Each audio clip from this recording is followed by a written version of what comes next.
nagnubo ang numero sa mga estudyante nga nabudlayan nga magbasa sa Western Visayas matapos ang implementasyon sa Literacy Remediation Program sa Department of Education base sa ginpatigayon nga Comprehensive Rapid Literacy Assessment para sa school year 2024-2025 sa pagsugod sang klase. 28.96% sang grade 1, grade 2 kag 3 learners ang na-identify nga low emerging readers isa ka level nga ginakabig normal sa early stage sang pagbasa.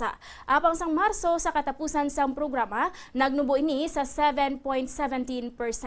Sa bahin sang rehiyon, gin-assess ang 2,617 ka mga learners nga sakop sang low emerging readers. Sa interview sa Bombo Radio kay Mr. Hernani Esculiar Jr., spokesperson sang DepEd 6, iya ginpahayag nga nagapakita ini sang positibo nga resulta kag indikasyon nga epektibo ang programa. Kinahanglan man suno sa natungdan nga mahatagan sang nagakaigo nga intervention ang mga kabataan nga may kabudlayan sa pagbasa agud makalabot sila sa ginapatuman nga standard.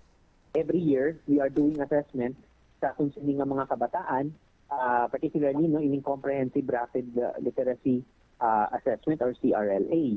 So based sa data na makita natin as we speak, for school year 2024-2025, beginning of school year, around 28.96% no sa aton sini nga mga grades 1, 2 and 3 learners ang low emerging reader. Nabalian si Mr. Hernani Esculiar Jr.